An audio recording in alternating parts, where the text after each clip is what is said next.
गीत का चौथा पद हम लोग पढ़ने चल रहे हैं। इसके पहले क्योंकि भगवान कृष्ण ने उद्धव को भेजा था गोपियों को समझाने के लिए, और उद्धव जब गोकुल में आते हैं, ब्रज क्षेत्र में आते हैं, गोपियों को अपने योग विद्या के बारे में बताते हैं और उनको समझाने का प्रयास करते हैं कि जिस कृष्ण को आप गुण नहीं है वह ईश्वर, वह कृष्ण आपके अंतर मन में है।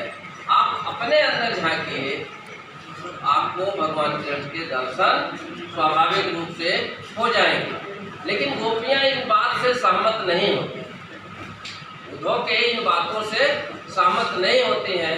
वो कहती हैं कि आप अपनी यह योग विद्या जाकर के उन लोगों को दीजिए, यह शिक्षा उन लोगों को दीजिए जिनका मन जो होता है वो अस्थिर होता है, चंचल होता है।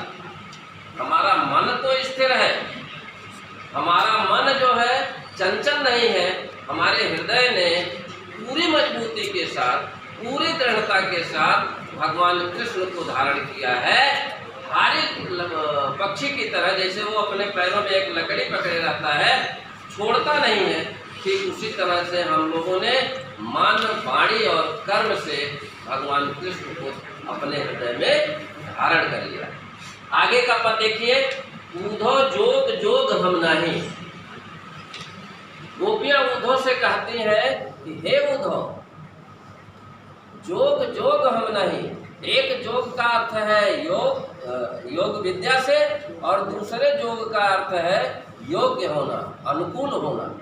करें कि आपकी योग विद्या के योग्य हम नहीं, आपकी जो योग विद्या है उसके योग्य हम नहीं। अबला सार ज्ञान कह जाने कैसे ध्यान धराएं। करें कि हम तो अबला स्त्रियां, वो तत्व ज्ञान कहाँ से जान पाएंगे और कैसे ध्यान धराएंगे। योग विद्या में ध्यान धारण करना पड़ता है, समाधि लगानी पड़ती है। तो वो गोपियां कह रहे हैं कि ये हम लोगों के बस की बात नहीं है। कई मूदन नयन कहा तो हर मूरत जिनमाए। गोपियां कहते हैं कि आप उन्हीं नेत्रों को बंद करने की बात कहते हैं जिन नेत्रों में भगवान कृष्ण की मूर्ति है, भगवान कृष्ण का स्वरूप जिन आंखों में धारण कर लिया हम लोगों ने, उन्हीं नेत्रों को बंद करने की बात आप कर रहे हैं। ऐसी कथा कपट की मधुकर हमते सुनी न जाए। कह रहे हैं कि आप जो योग विद्या हम लोगों को सिखा रहे हैं, कपट की कथा कर रहे हैं उसको, उनको ये रुचिकर नहीं है, इसलिए उन्हें ये लगता है कि फालतू की चीजें हैं, कपट की बातें हैं। कह रहे हमते सुनी न जाए, ये हम लोगों के बस की बात नहीं, हम लोग इसको सुन नहीं सकते हैं। श्रवण चीर सिर जटा बधावो, ये दुख कौन समाहे। जो योगी होता है, कहा जाता है कि वो अपनी ये श्रवण कान चिरवाता है, छिदवाता है, जटा बढ़ाना पड़ता है। तो करें कि ये सब हम लोगों की बस की बात नहीं है। हम महिलाएं कैसे इस काम को कर पाएंगे। ये दुख कौन समाए, इस दुख को कौन सहन कर पाएगा। अर्थात आपकी योग विद्या, उसका पालन करना, उसको ग्रहण करना हम गोपियों के बस की बात नहीं। जोगी भ्रमत जाहि लग भूले, सौ तो है अपमाही। कह रहे हैं कि योग विद्या को उनको जाकर के आप बताइए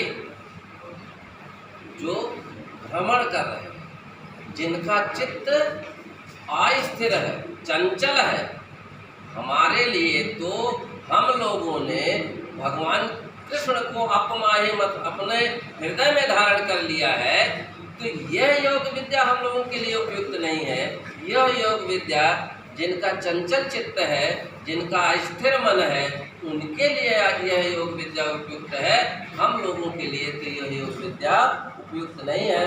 हमारा मन जो है, हमारा हृदय भगवान कृष्ण को धारण कर चुका है, तो हमारे लिए किसी अन्य विद्या की आवश्यकता नहीं। सूर श्याम ते न्यारी न पल छिंजो घट तय पर छाई। गोपियाँ कहती हैं उद्धव से कि जैसे घड़ा और उसकी परछाई अलग नहीं किया जा सकता, ठीक उसी तरह से मेरी अपने बारे में बताते हैं कि हम गोपियों को भगवान कृष्ण से अलग नहीं किया जा सकता। जैसे कोई वस्तु है, अगर उसकी परछाई, वस्तु की परछाई जो बनती है, तो ये संभव नहीं है कि वस्तु और वस्तु की परछाई को, उसकी छाया को अलग कर दिया जाए। दोनों साथ साथ चलते हैं। दोनों साथ साथ चलते हैं कि नहीं चलते? साथ साथ चलेंगे।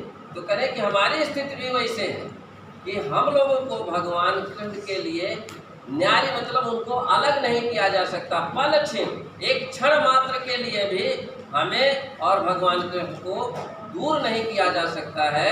जैसे घड़ा है या वस्तु है, उसकी छाया को उससे अलग नहीं किया जा सकता है, ठीक उसी तरह से हम लोगों को भगवान कृष्ण से अलग नहीं किया जा सकता है।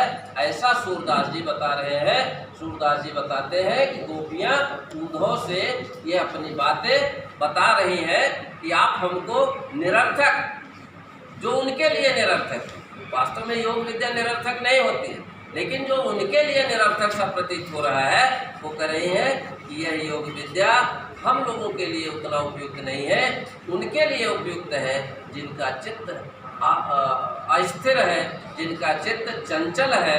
हम लोगों का चित्त तो स्थिर है और हमारे चित्त में, हमारे हृदय में भगवान कृष्ण बसते हैं। उनका स्वरूप हम लोगों ने हृदय में धारण किया हुआ है। तो आज हम लोग यहीं तक पढ़ेंगे, इसके आगे फिर कल पढ़ेंगे। तब तक के लिए आप सबको बहुत बहुत धन्यवाद।